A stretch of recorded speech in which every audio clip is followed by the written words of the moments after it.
informações sobre saúde física, mental, espiritualidade na saúde, para trazer algo que, reunido, pode realmente transformar a vida das pessoas. Olá, meus queridos amigos, bem-vindos a mais um bate-papo comigo aqui.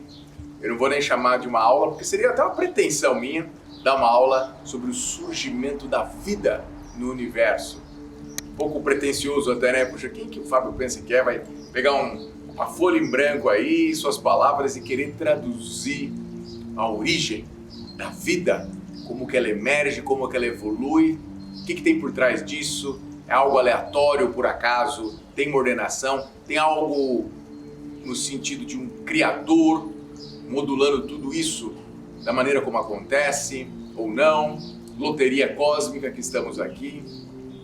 Então não tenho essa pretensão de querer traduzir de maneira tão simples um papel, mas eu espero que toque o coração e que você reflita, porque o que eu trago são dados, sim, baseados em ciência e não coisa da minha cabeça ou coisas apenas ligadas a dogmas e ideias vagas. Então tem toda uma base científica que vocês podem verificar. Vamos lá então? Bom, antes de entrar no surgimento da vida, o que é que acontece, esse processamento todo, é importante a gente falar um pouquinho sobre inteligência, sobre processamento cognitivo, memória. Como é que isso acontece? Então eu vou contar primeiro a historinha de uma plantinha que a gente de criança brincava muito. Vocês lembram daquela plantinha mimosa, que é o dorme-mijão? Você toca ali naquela folhinha, ele fecha assim a folhinha dele. Não sei se vocês já viram essa plantinha. Hoje em dia a molecada fica mais no iPad, né, no celular. Procura no iPad, no celular, meninada lá, essa plantinha dorme-mijão.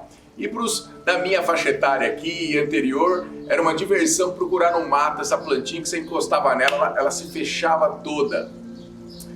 E a doutora Mônica Gagliano fez uma pesquisa muito interessante. Ela pegou essa plantinha e ela fez a experiência de soltar o vasinho da planta de uma certa altura para que esse baque a folha, que tem ali pelinhos, como se fossem pelinhos de grande sensibilidade tátil, quando ela percebe alguma ameaça, algum toque, alguma coisa, ela se fecha para proteger as suas folhas. É assim que funciona, pela sensibilidade desses pelinhos na folha. Muito bem, então ela soltava esse vasinho, à medida que ele dava aquele baque, a folhinha se fechava. E ela observou que fazendo isso por algumas vezes, a planta parava de fechar. Olha que interessante, ela aprendeu que aquele baquezinho não era uma ameaça, então, muito inteligente, a planta parava de fechar, como se tivesse aprendido, memorizado, que aquele padrão de estímulo não necessita fechar porque não oferece uma ameaça. Antigamente, a ciência entendia que esse processamento inteligente, essa consciência, esse processamento cognitivo e memória era algo que acontecia somente em seres com elevada e sofisticada neurogênese e sistema nervoso, como por exemplo alguns animais superiores, o homem.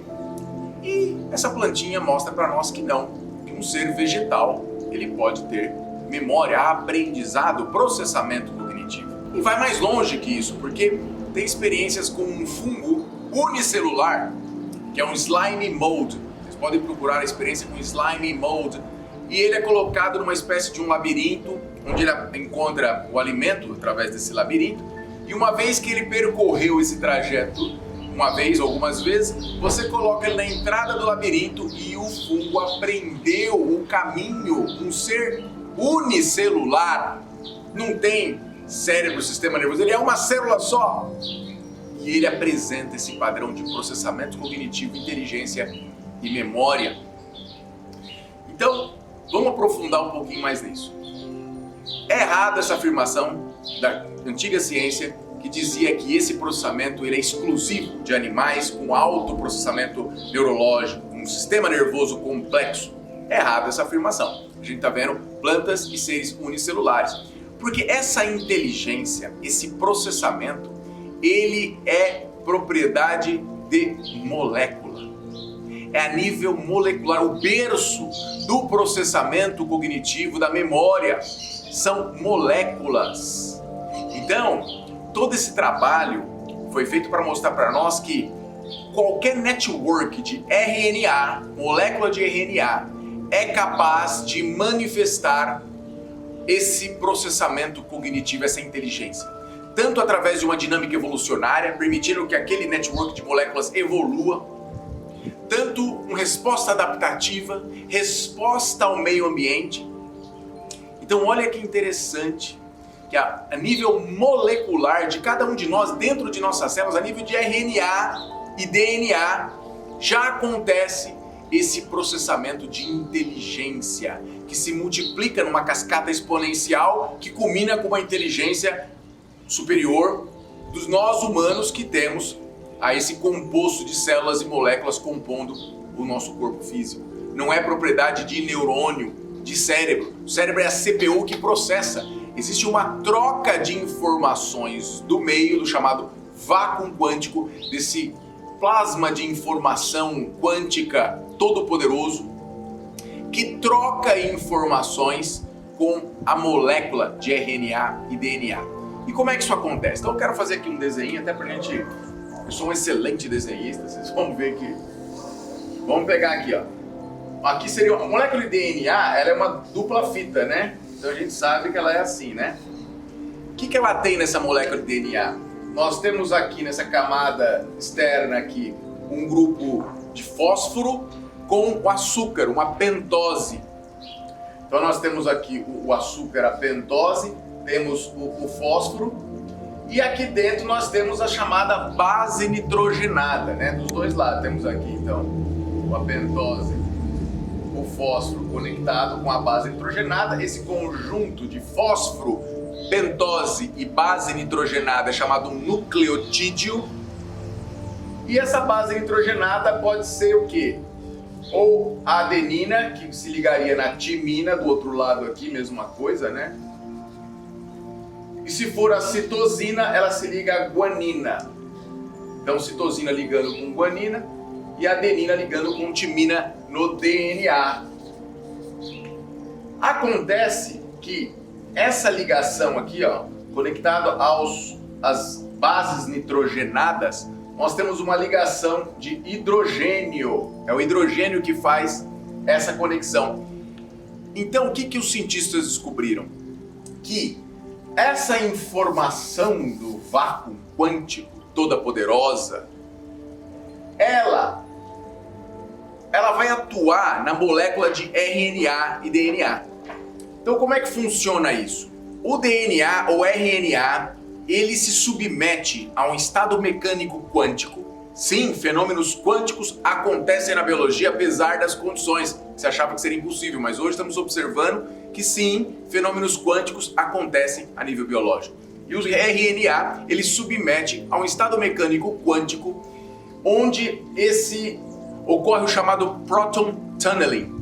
É um túnel protônico em que o próton, ele se acopla com informações, esse átomo de hidrogênio com seu próton acopla informações com o vácuo, trazendo essas informações que promovem modificações nessa ponte de hidrogênio, essa ligação de hidrogênio, e naturalmente ocorre uma mudança estrutural e funcional no DNA, ou seja, o vácuo, o meio que nos permeia, ele é filtrado de acordo com as moléculas de cada ser, fazendo download de informações pertinentes a cada espécie, para que aquela espécie manifeste um processamento cognitivo de evolução, de adaptação, mutação. Mutações do DNA não acontecem aleatoriamente. Acontecem por influência dessa inteligência cósmica que transfere informação por um fenômeno quântico ao próton das pontes de hidrogênio, modulando, fazendo mutações nesse DNA e também modulando funcionalmente o nosso DNA no sentido das vias metabólicas. Então todas as vias metabólicas de produção de proteína, síntese de proteína, tudo acontece também modulado, especialmente modulado pela informação dessa grande inteligência que a tudo permeia. Como se esse vácuo, que não é vazio, fosse portador de toda a potência, toda a inteligência, toda a consciência, e ele fosse manifestado a nível da forma biológica que se manifesta em adaptações, em dinâmicas evolucionárias, em respostas ao meio, sempre no sentido de aprendizado, evolução, mais complexo, mais ordenado e mais coerente. E assim acontece a evolução da biologia. Muito bem. Agora, como é que tudo isso começou? Porque nós já estamos partindo da vida, já um ser vivo com molécula de RNA, DNA, e como é que acontece os fenômenos de mutação e a própria evolução. Mas como é que começou tudo? Como é que começa tudo isso? Porque o nosso planeta, ele por um período ele foi inanimado, só havia matéria inorgânica. E de repente algo aconteceu que surgiu a vida biológica com resposta inteligente tal qual a gente conhece. Então é assim, os buracos negros, hoje nós sabemos, são berço de estrelas, berço de galáxias, no centro de todas as galáxias. Isso Nassim Haramein já dizia isso há muitos anos. Essa informação toda aqui também, trazendo do Stuart Hameroff, William Brown, trazendo essas informações aqui de fenômenos quânticos acontecendo a nível biológico e como que essa inteligência se expressa a nível molecular e não de sistema nervoso complexo. Mas a gente sabe que o Nassim dizia que o centro das galáxias sempre tem um buraco negro porque é o berço de estrelas e tudo mais. Então as estrelas, os buracos negros, quando começam a eliminar átomos como carbono, como nitrogênio, como oxigênio, e aí nessa altura do campeonato já temos hidrogênio, já temos o fósforo, como nós falamos aqui, esses átomos num planeta inanimado, ou seja, inorgânico, sem vida ainda, esses átomos ali se aproximam e começa a acontecer o que a gente chama de, os cientistas chamam de estado de matéria inteligente. Estado de matéria, é um estado de matéria inteligente. Por que inteligente? Porque é uma matéria composta por átomos ali que começa a trocar, começa a codificar as informações desse vácuo com gramática, com sintaxe, com ordenação. E a partir dessa ordenação, essa gramática e sintaxe, que esse estado de matéria inteligente começa a ordenar as informações do vácuo, começam as respostas adaptativas, dinâmica evolucionária, resposta ao meio, enfim, começa a ver a evolução dessa vida. E o pivô central desse estado de matéria inteligente é a molécula de RNA. Então, por alguma razão inteligente, esses átomos se configuram formando nucleosídeos e estruturando na única possibilidade de formar uma molécula de RNA, com o que nós explicamos aqui, e um nucleotídeo aqui, no caso é ou uracila, ou adenina, ou timina, citosina, ou guanina. Aí, então vocês entendem como é que se forma a vida, quer dizer, um estado de matéria inteligente que se ordena na única configuração possível de criar uma molécula de RNA, e a partir desse RNA, ele via quântica troca informações através de seus prótons, das pontes de hidrogênio, as ligações de hidrogênio, e começa a fluir a vida com inteligência. Essa informação vem com gramática, com sintaxe, e a vida acontece de maneira inteligente. A pergunta maravilhosa para a gente encerrar isso daqui de maneira brilhante é: quais são as possibilidades de combinação desses átomos para que eles se configurem na única possibilidade de formar a molécula de RNA? Ou seja, quantas são as possibilidades que pode acontecer assim, assado, assim, assado, assim, assado, assim, assado? Quantas são as possibilidades para que se forme a única que funciona? Para a gente entender qual que é a chance de emergir a vida no planeta. Porque se for 1 em 1000, loteria, 1 em 1000 acontece. Então quer dizer, a vida acontece numa loteria cósmica. Vocês sabem quantas são as possibilidades? Eu vou dizer para vocês. É 10 possibilidades para formar RNA? Não são 10.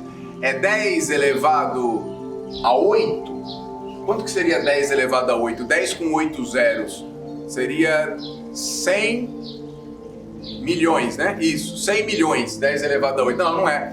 Seria 10 elevado a 88? Nossa, aí já ficou muito grande, né? 1 em 10 com 88 zeros. Aí já não seria uma loteria, seria difícil, mas não é. Seria 1 em 889? Também não. Então a chance da vida acontecer em qualquer lugar desse universo, a partir de átomos que se conectam de maneira aleatória, a chance é 1 em 10 elevado a 8.896. 1 10 com 8.896 zeros. Ou seja, é impossível a vida acontecer por acaso. Existe, sim, uma energia, um campo criador, todo inteligente, todo poderoso, onisciente, onipresente, onipotente, que ordena para que os átomos se componham, gerando vida no nosso universo. E esta vida, intimamente, plenamente e a todo tempo conectada com essa grande inteligência, pois é essa inteligência que permite a sua manifestação de maneira ordenada no sentido da evolução, no sentido de mais e mais consciência, até que a própria forma se integre em consciência com a consciência criadora, se tornando um só. É isso que nós temos por hoje. Um beijo para todos vocês e até a próxima.